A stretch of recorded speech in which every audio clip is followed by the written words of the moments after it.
बेटा पार्टी आज एक बार पुनः द्विघात समीकरण का ये पार्ट 2 है, सेकंड चैप्टर है। ये एनसीईआरटी क्वेश्चन का आपका जो भी क्वेश्चन है वो संपूर्ण आपका देख रहे हैं, सोल्यूशन निकाला जा रहा है, वीडियो में आप देखते भी हैं। आज आपका एनसीईआरटी का पूरा सोल्यूशन पुनः निकालेंगे। पहला क्वेश्चन यहाँ पे, अभी तक तो द्विघात समीकरण बनाया था, उसमें जो पूछा कौन सा द्विघात है कौन सा द्विघात नहीं है। आज द्विघात समीकरण बनाना भी है और उसके मान को निकालना भी है। बात समझ में आ रहा है? जैसे पहला क्वेश्चन कर रहा है, दो क्रमागत धनात्मक पूर्णांकों का गुणनफल 306 है, तो हमें पूर्णांक ज्ञात कीजिए। आप जानिए बेटा लोग, इस प्रश्नों का आपको स्क्रीन पर प्रश्न भी मिल जाएंगे। अब प्रश्न मैं पढ़ के बता भी दे रहा हूं। अब ऐसे में मानना पड़ता है कि माना पहली धनात्मक क्रमागत संख्या x है, दूसरी विधा है धनात्मक क्रमागत संख्या x+1 है। क्रमागत का मतलब क्रम से आगे। आई मीन जैसे क्रमागत संख्या 2 है तो 2 का क्रमागत संख्या क्या होगा बेटा? 1 प्लस अर्थात 3 हो जाएगा। जैसे क्रमागत संख्या 20 है तो 20 का क्रमागत अगला संख्या पूछा जाएगा तो 21 हो जाएगा। 25 है तो क्या हो जाएगा? 26 हो जाएगा। 100 है तो क्या हो जाएगा? 101 हो जाएगा। बात समझ में आया ना? उसी तरीके से अगर x है तो क्या हो जाएगा? x+1 हो जाएगा। फिर कह रहा है दोनों का गुणनफल प्रश्नानुसार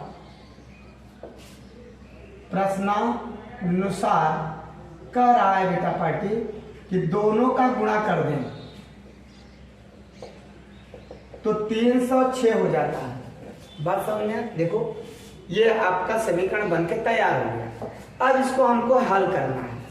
क्या करेंगे बेटा? x का x में गुणा करेंगे तो x स्क्वायर, x का 1 में करेंगे तो x, और फिर बराबर 306 इधर आया, 306 प्लस x माइनस 306 बराबर 0। ऐसे में बेटा पार्टी क्या करना है? 3 अब एक त्रिविधि व्यंजक बन गया।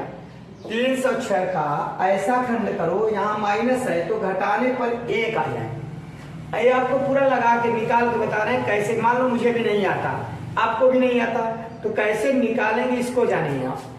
306 को आप पहले ऐसे काटोगे, 2 1 का 2, 2 पंचे 10, 2 छंग 12, 2 सके 14, 2 8 16, 2 तिहाई 6, 2 9 18, 3 1 का 3, 3 का 9, ये 13। ऐसे काट लेंगे आप। नहीं समझ में? फिर से चेक कर लें, 2 1 का 2, 2 पंचे 10, बेटा यहाँ 2 तिहाई 6, यहाँ देखिए थोड़ा सा गड़बड़ काट दिए। कुल मिला के आपको फैक्टर करना है।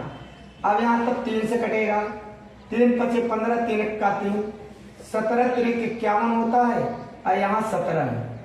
अब इसी में आपका पूरा घटाने पर कौन कौन सा गुणा करूं कि घटाने पर 1 आ जाए, यहीं से मिलेगा। देखो 3 3 का 9 दूनी 18, 18 गुणित 17 बराबर 306।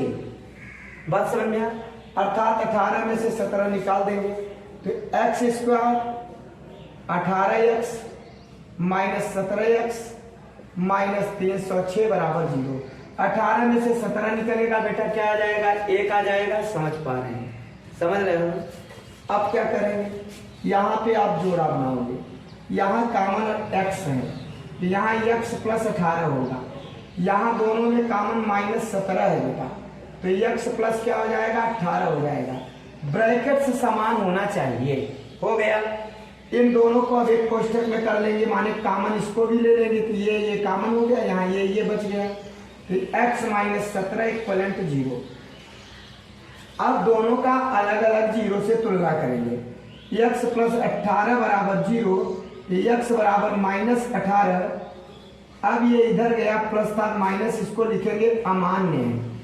क्यों बेटा पार्टी अमान्य है? क्योंकि यहाँ कह रहा है धनात्मक संख्या है और ये क्या आ गया आपका ऋणात्मक है, इसलिए ये अमान्य हो गया। बात समझ में?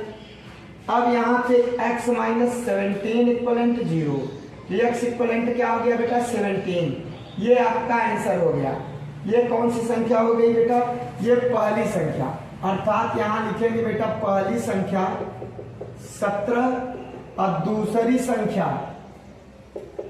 संख्या क्या है बेटा? एक ज्यादा है, एक प्लस है, अर्थात ये दूसरी संख्या बराबर क्या हो जाएगा 18। हमें लगता है आपको बहुत विधिवत समझाने का प्रयत्न किए, इस क्वेश्चन को आप समझ गए होंगे। कह रहा है दो क्रमागत धनात्मक संख्याएं हैं जिनका गुणा कर दें तो गुणनफल 306 हो जाएगा। माना पहली क्रमागत अगर x है, दूसरा x प्लस 1 है, तो दोनों का गुणा कर देंगे बेटा। जब दोनों का गुणा कर देंगे तो आपका ये गुणा कर दिया तो 306 आ गया। x का x में गुणा किया x स्क्वायर, x का 1 में किया x, 306 इधर आया। 306 को एक काट के बताया कि कैसे 306 का क्या खंड करूं, यहाँ ऋण है तो घटाने पे धन 1 आ जाए, तो 18 और 17 का खंड आया यहाँ से। और आपने इसको क्या किया, 18x से 17x घटा दिया तो x आ गया।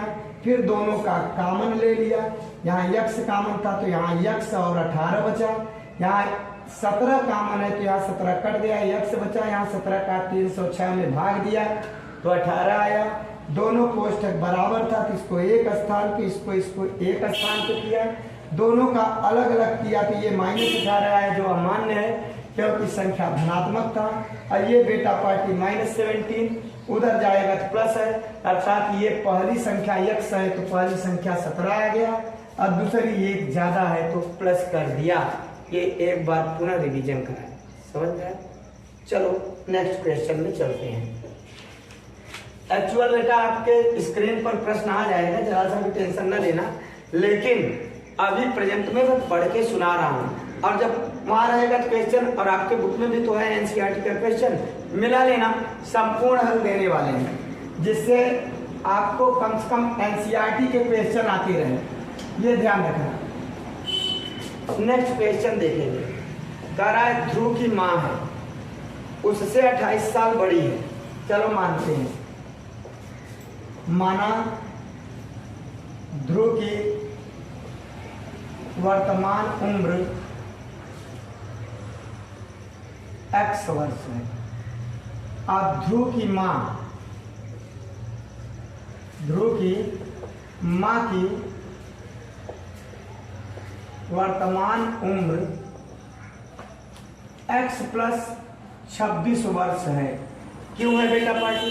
क्योंकि क्या कह रहा है कि ध्रुव की माँ की उम्र क्या है 26 वर्ष अपने पुत्र ध्रुव से ज्यादा बड़ी है। इतना मैंने मान लिया, ध्रुव x था, मम्मी 26 साल बड़ी हो गई। दूसरा शर्त क्या कह रहा है, उनकी आयु का गुणनफल अब से 3 वर्ष पश्चात लिखेंगे प्रश्नानुसार 3 वर्ष पश्चात का मतलब बाद होता है। अब आप बताओ 3 वर्ष आप बड़े हो जाओगे कि छोटे हो जाओगे? तो 3 वर्ष पश्चात आप क्या हो जाओगे, बड़े हो जाओगे। तो निश्चित ही ध्रुव भी बड़ा हो जाएगा, उसकी मम्मी भी बड़ी हो जाएंगी। पर कहना 3 वर्ष पश्चात दोनों के उम्र का गुणनफल 360 है, तो पहले ध्रुव को 3 साल बड़ा कर दिया, उनकी मम्मी को भी 3 साल बड़ा कर दिया। दोनों का बीच में कोई निशान हो ना हो गुणा होता है, बराबर 360 हो गया मम्मी का और पुत्र का उम्र का गुणनफल। अब यहाँ क्या करेंगे बेटा, x प्लस 3, x प्लस 29, 360 गुणा करेंगे। x को पकड़ेंगे दोनों में, x स्क्वायर, x का 29 में किया 29x, 3 का x में किया बेटा 3x, 3 का 29 में किया 3 9 27, 3 2 6 2 8, अब 360 को इधर लेते आओ तो ये इतना हो गया। इतना समझ में आया, इसको सरल कर ले।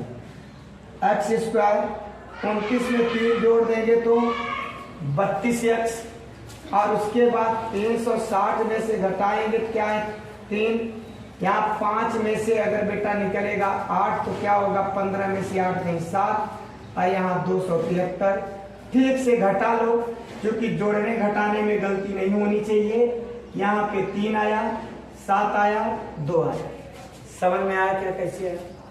अब बेटा वही पुरानी बातें 273 का ऐसा खंड करो कि ऋण है तो घटाने पे 32 आ जाए। कहाँ पाओगे? चलो लेते हैं, यहाँ पाएंगे हम लोग। 3 से कट रहा है, 3 9 27, 3 1 3, 7 से कट रहा है। हम लोग 7 ऐसे बना देते हैं, कहीं देखे हो क्या? नहीं देखे हो ना, फिर भी अपना कभी कभी बना देते हैं। चलिए ऐसा होता नहीं, 7 ऐसे होता है। अब क्या होगा 13 से 91, और ये क्या है बेटा 13, 13 का 13। अब देखेंगे यहाँ पे क्या हो पा रहा है। 7 13 13 इसी में बनेगा, कहीं अलग से नहीं आएगा, ध्यान रखना। 13 39 और गुणित 7, देखो बन गया यहाँ से। पहले 13 से 91 की अंक बन ही नहीं रहा है। 7 3 21 में 13 कर दे, घटाने पर है, बनेगा नहीं। 13 39 किया और 7 बचा है, घटा दिया तो 39 में से 7 निकलेगा, क्या आएगा 32। अर्थात यहाँ पे ये हो गया x square 39x minus 7x minus 273 equal 0। अब इसका हम कॉमन लेंगे, यहाँ x कॉमन तो x प्लस 339, यहाँ माइनस 7 कॉमन तो x प्लस 339, माने 339 नहीं 39 है ना बेटा पार्टी, ध्यान दीजिएगा। अब यहाँ क्या है x माइनस 7 और x प्लस 39 इक्वल 0।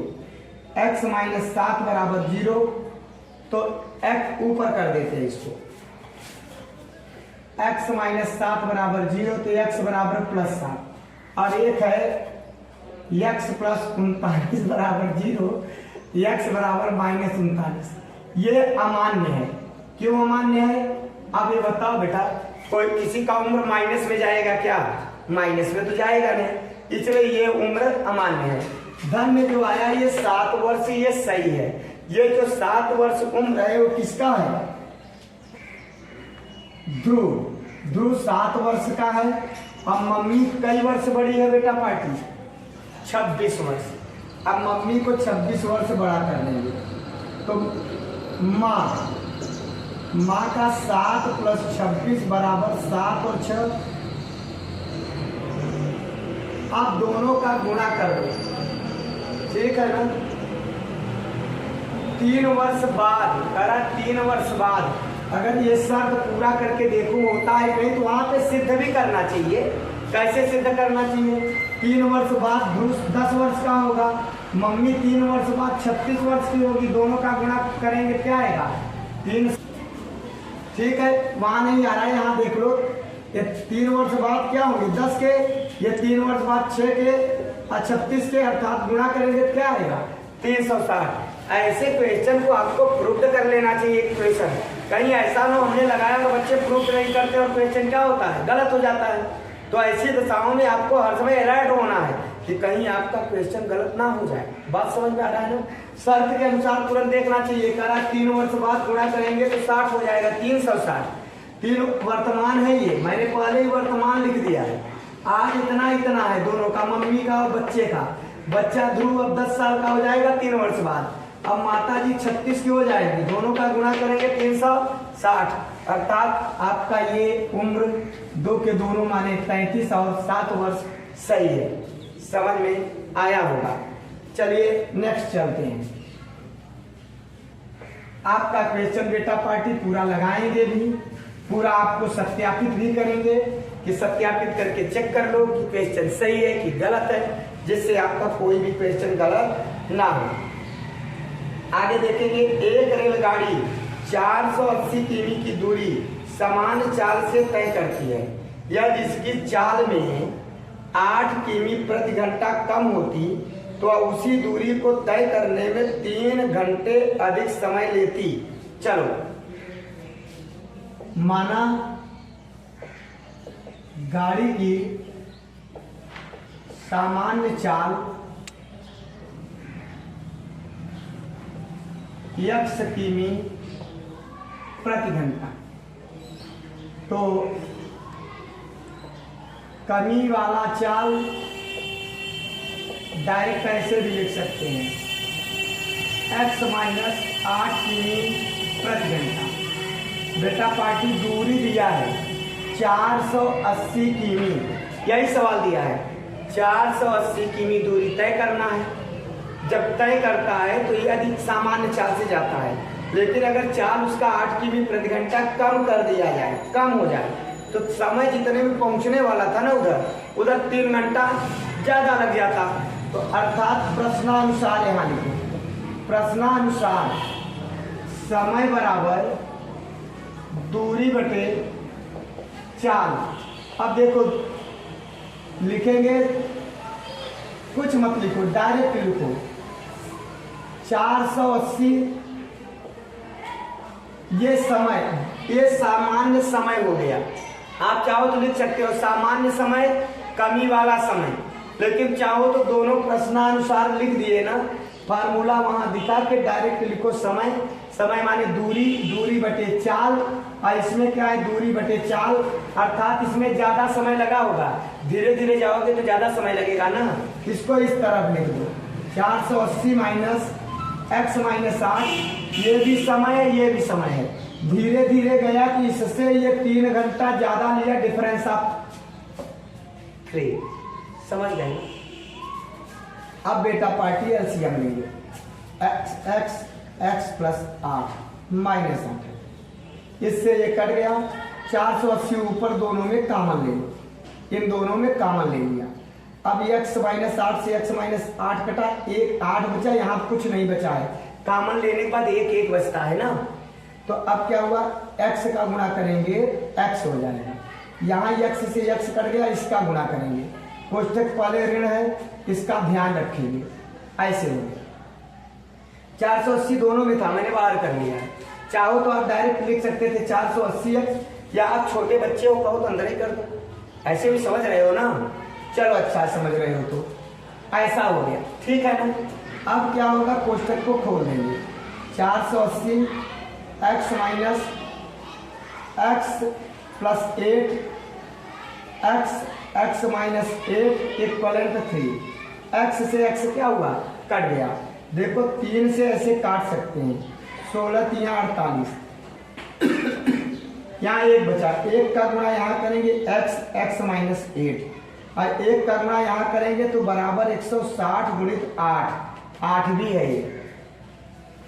अब 16 का यहाँ x का x में गुणा किया, x स्क्वायर माइनस 8x, और इधर किया तो 8 8 0 में 0, 8 48, 8 8 4, समझ में आया। अब 1280 इधर लाएंगे तो x square minus 8x minus 1280। अब 1280 का ऐसा खंड करें कि घटाने पे ऋण है तो क्या आ जाए 8। अब पहले कैसे लगेगा 1280, कैसे खंड करेंगे यहाँ करके दिखाते हैं। 1280 2 छंग 12 चौक, 2 तिहाई 6 दूना 16 दूना 32, 8 40 20 10 5। देखिए इसको थोड़ा सा जानिएगा, ये अलग है ना, क्वेश्चन ऐसे इधर, और ये 5। अब इसी का कुछ गुणा उड़ा करेंगे जिसमें घटाने पर क्या है 8, ये ध्यान दीजिएगा। चलो करते हैं, 5 दूनी 10, 10 दूनी 20, 20 दूनी 40, और यहाँ देखो 2 दूनी 4, दूनी 8, दूनी 16, दूना 32, अरे 5 दूनी 10, दूनी 20, दूनी 40, 40 और 32। अब 40 में 32 निकलेगा क्या आएगा 8 आएगा। अब यहाँ क्या करेंगे, इसका आगे का हिस्सा इधर लिखते हैं, तो अब बेटा क्या हो जाएगा, x square minus 40x plus 32x minus 1280। ये हमको लगता है इतनी बातें समझ में आई हुई है। फिर वही त्रिविधि व्यंजक, यहाँ 2 2 का जोड़ा बना के कॉमन लेते हैं, यहाँ x तो x माइनस 40, और यहाँ प्लस 32 कामन, तो x माइनस 40 इक्वलेंट 0। अब एक कोष्टक में x माइनस 40 और एक कोष्टक में x प्लस 32। अब x माइनस 40 बराबर 0, तो x बराबर 40 और x प्लस 32 बराबर 0, तो x बराबर माइनस 32। इसको लिखेंगे अमान्य है। क्यों अमान्य है? क्योंकि चाल कभी माइनस में नहीं होता। कब गाड़ी रिवर्स थोड़ी जाएगा, फॉरवर्ड जाएगा, आगे जाएगा ना बेटा पार्टी। समझ में आ रहा है? अब यहाँ पे देखेंगे, ये आपका क्वेश्चन हो गया। अब लिखेंगे सामान्य चाल, आंसर देंगे। सामान्य चाल बेटा कितना है? 40 और कमी वाला चाल इसमें से इसको घटा देंगे 32। फिलहाल आपका यही पूछ रहा है कि सामान्य चाल बताइए। आंसर जो पूछ रहा है उतना ही देना। मैं तो दोनों दे रहा हूं, लेकिन आपको दोनों देना है, एक देना है। वो कौन सा चाल पूछ रहा है बेटा? इसकी रेलगाड़ी की चाल बताइए। अब थोड़ा सा इसको हम प्रूव करेंगे कि अगर ये चाल, देखो कुल दूरी कितना है? 480 सिद्ध कर रहे हैं, ये लगाना नहीं है, सिद्ध कर रहे हैं ना। कैसे करेंगे? 40 के स्पीड से जाता तो भाग दो, 12 घंटा लगता। और यही 32 के स्पीड से जाता तो 8 चौक 32 और 8 छंग 48 और ये भाग दिया 15। देखो इधर 15 घंटा लगता है, इधर 12 घंटा, अर्थात 3 घंटा यहाँ ज्यादा लग गया। अर्थात आंसर हमारा क्या है? सही है। बात समझ में आ रहा है नहीं आ रहा है? कर डालेंगे, हो जाएगा ना बेटा लोग। अब बाकायदे समझा रहे हैं और आई होप आपको लगा लेना चाहिए। अगर मान लीजिए कोई क्वेश्चन आपको नहीं आ रहा है तो आप बेटा पार्टी क्या करिए, आप क्वेश्चन नंबर लिखिए, एनसीईआरटी का चैप्टर लिखिए, क्वेश्चन नंबर लिख दीजिए या क्वेश्चन उस पर दे दीजिए या इस फोटो खींच के उस पर डाल दीजिए मैसेज में, मैं उसको देख लूंगा और आपका आंसर निकाल दूंगा। लेकिन हाँ, एक बात है कि आपको मेहनत करना है और अच्छा नंबर प्राप्त करना है मैथमेटिक्स में विशेषतः। चलिए नेक्स्ट क्वेश्चन की ओर चलते हैं। नेक्स्ट क्वेश्चन क्या है? यहाँ पर एक समकोण त्रिभुज है, इसकी ऊंचाई उसके आधार से 7 सेमी कम है। यदि कर्ण 13 सेमी हो तो अन्य दो भुजाएं बताइए। समझ रहे हो? माना आधार, चूंकि कह रहा है आधार से 7 सेमी कम है तो आधार ही मान ले। माना, ऐसे मत लिखो, पूरा लिख दो। समकोण त्रिभुज का आधार भुजा x सेमी है। क्योंकि सेमी दिया है तो सबको सेमी मान लो। बात समझ में आ रहा है बेटा? तो लंब भुजा, लंब भुजा आपका x माइनस 7 है, कह रहा है 7 सेमी कम। लंब भुजा 7 सेमी कम है। लंब भुजा का मतलब है बेटा ऊंचाई। बात समझ में आ रहा है? जो लंब डाला जाता है वही मेन उसकी ऊंचाई कहलाती है। अब अगला क्या है? कर्ण भुजा दिया है बेटा, कर्ण भुजा दिया है 13। अब यहाँ प्यारा सा एक लिखेंगे, लेख पाइथागोरस प्रमेय से। ये सिद्धांत है, पाइथागोरस जी ने एक सिद्धांत प्रस्तुत किया कि कर्ण पर का बना वर्ग किसी भी समकोण त्रिभुज में कर्ण पर का बना वर्ग से दोनों भुजाओं पर बने वर्ग के योग के बराबर होता है। तो यही अब करेंगे, कर्ण का वर्ग अर्थात कर रहा है भुजाओं का वर्गों का योग कर्ण के योग के क्या है? बराबर। यही कौन कहा बेटा? पाइथागोरस जी ने कहा अपने सिद्धांत में। अब x square a square plus b square minus 14x और 169, ये a माइनस बी का होल स्क्वायर लगा दिया हमने। a माइनस बी के होल स्क्वायर के आधार पर इसको हल करना है। एक एक बेटा यहाँ क्या हो जाएगा? 2x square. यहाँ क्या होगा बेटा? Minus 14x। अब इसको इधर लाएंगे तो प्लस 49 माइनस 169 अर्थात 2x स्क्वायर 14x और माइनस 100 घटा दो 20। अब इसमें कुछ कॉमन हो रहा है, कॉमन ले लो, 2 कॉमन हो रहा है। 7x minus 60 equivalent 0। यहाँ 2 का 0 में भाग दे देंगे। X square 7x minus 60 equivalent 0। अब यहाँ पे वही पुनः आ गया त्रिविधि व्यंजक। 60 का ऐसा खंड करो कि घटाने पर बेटा पार्टी 7 आ जाए। तो अब क्या करें, ये तो सिंपल है, आपको तरीका तो बता दिए, बड़े बड़े क्वेश्चन को कैसे आप निकालोगे। यही बच्चे नहीं कर पाते जो बताए 1280 का खंड कैसे करेंगे।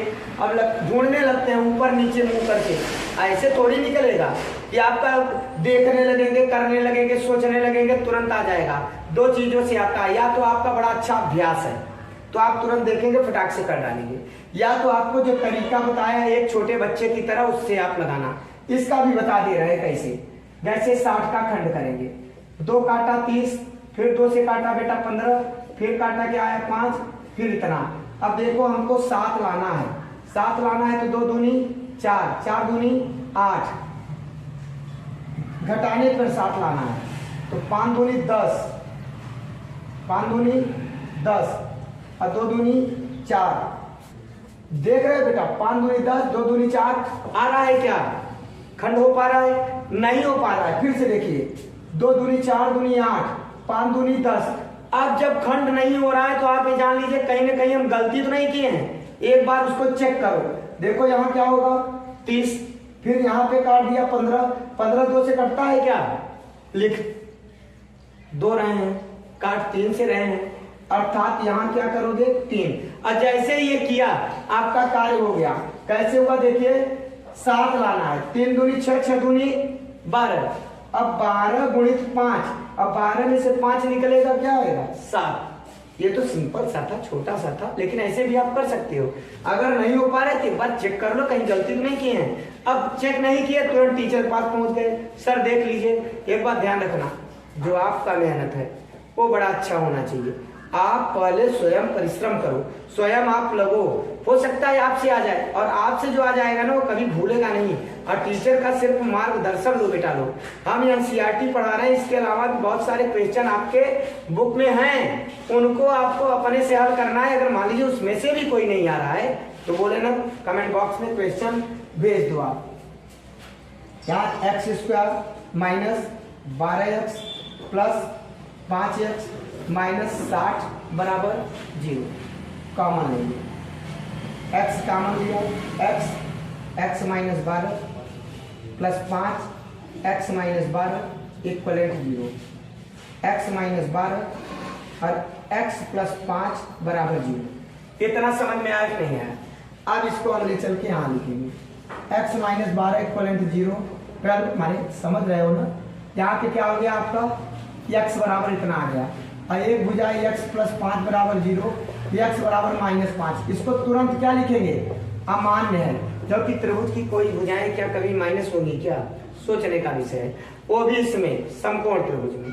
बात समझ में आया? कोई वेक्टर वेक्टर नहीं हल कर रहे हैं आप त्रिभुज हल कर रहे हैं। अब यहाँ पे क्या करेंगे? अमान्य है, अर्थात आपका बेटा क्या होगा? आधार भुजा। आपका भुजाएं सभी भुजाएं पूछ रहा है, कौन कौन भुजा? ये 2 भुजा पूछ रहा है, एक ये। तो आधार भुजा आपका आ गया बेटा कितना 12। और ऊंचाई क्या पूछ रहा है? ऊंचाई। ऊंचाई जिसको हम क्या कहते हैं बेटा लोग? लंब भुजा। ऊंचाई का मतलब क्या हो गया बेटा? लंब भुजा। तो ऊंचाई क्या हो जाएगा? 7 कम हो जाएगा, 5 हो गया। यही 2 भुजा पूछ रहा है, बाकी कर्ण भुजा तो ऑलरेडी आपका दिया है ना 13। समझ में आ रहा है नहीं आ रहा है? अब यहाँ पे एक बात का ध्यान दीजिएगा, अब एक बात का ध्यान दीजिएगा कि इस चैप्टर का जो एनसीईआरटी पैटर्न था वो आपका इतना ही क्वेश्चन था, और मैंने इसमें एक भी क्वेश्चन एनसीईआरटी का नहीं छोड़ा है, सबका सब बता दिया है। अब आप लोग एक बात का और क्लियर करिएगा बेटा लोग, इसमें आगे भी बहुत सारे क्वेश्चन हैं जो आपको क्या करना है? लगाना है। और लगाने का मतलब यह है कि आपको आना चाहिए। बात समझ में आ रही बेटा? अगर आपको मैथ नहीं आ रहा है, आपको इस प्रकार के क्वेश्चन नहीं आ रहा है, तो आप जानिए जो भी नहीं आ रहा है उस क्वेश्चन को आप डालिए और आपको संपूर्ण क्वेश्चन का सलूशन निकाला जाएगा इस चैनल के माध्यम से। लेकिन बेटा लोग, आप लोग थोड़ा सा लाइक सब्सक्राइब कर दीजिए और चैनल को क्या कर दीजिए? शेयर कर दीजिए, जिससे चैनल का थोड़ा सा ग्रोथ हो सके और बार बार कह रहे हैं बेटा कि हमारे पास स्मार्ट बोर्ड नहीं है, लेकिन ये भी आप जान लीजिए स्मार्ट बोर्ड नहीं पढ़ाता, टीचर पढ़ाता है। स्मार्ट बोर्ड बस इतना करता है, थोड़ा स्मार्टनेस ढंग से क्वेश्चन ले आ देता है। इसके अलावा सारा का सारा कार्य टीचर का होता है। और जो बोर्ड एग्जाम में सवाल लगाया जाएगा, क्वेश्चन लगाया जाएगा, वो बहुत यथोचित तरीका मैं आपको बता रहा हूँ। इस तरीके से आप लगाओगे ना तो 100% नंबर देंगे। इससे अगर गलत ढंग से लगाओगे तो आपका 100% नंबर काट लेंगे। दोनों बात ध्यान रखिए, क्योंकि ये बोर्ड एग्जाम है, कंपटीशन नहीं है। और कंपटीशन का क्वेश्चन इतना थोड़ी नहीं लगता, कंपटीशन का तो सीधा सीधा फंडा है भैया। 13 1 69 है, ठीक है ना। अब 1 69 का हम लोग तुरंत पाइथागोरियन त्रिक दिखाते हैं। पाइथागोरियन त्रिक का भी नियम है, फटाफट त्रिक में नाम रखते हैं, उत्तर आंसर सामने आ जाता है। और एक चीज है, छोटा मोटा चीज तो आप लोगों को पता ही है कि 13 12 5 ये क्या है, ये आपका पाइथागोरियन त्रिक है। आपको तो पता है 5 4 3 ये पाइथागोरियन त्रिक है। तो छोटे छोटे वाले तो ऑलरेडी याद है, तो आपको किसी भी प्रकार का कोई उसमें दिक्कत ना होता। किसमें? कंपटीशन में। और उससे भी ज्यादा क्या तगड़ा होता है मालूम, वहां तो ऑप्शन दिया रहता है ना, 4 ऑप्शन। उसको इक्वेशन कंपटीशन में नहीं लगाया जाता, वहां डायरेक्टली आंसर दे दिया जाता है। जहां आपको पढ़ाने वाले हैं, ठीक है ना, वो भी चैप्टर आपको पढ़ा के बताने वाले हैं कि किस प्रकार से आपके शॉर्टकट तरीके से आप संपूर्ण आंसर निकाल सकते हैं देख के आंसर से। लेकिन वो कंपटीशन है और ये क्या है, ये बोर्ड एग्जाम है। बोर्ड एग्जाम में आप शॉर्टकट नहीं कर सकते कि 12 पंचे 60 कर देंगे आंसर हो जाएगा। यहीं पे 12 पंचे 60 करके हमने जान लिया 1 12 1 5, आंसर तो यही निकल जाता है जी। लेकिन ये बोर्ड है, बोर्ड का एक सिस्टमेटिक है, सिस्टमेटिक तरीके से आप लगाएंगे तब जाके आपका कार्य बनेगा। फिर बेटा लोग आपका अगला चैप्टर फिर नेक्स्ट पीरियड में लेके आते हैं और धन्यवाद।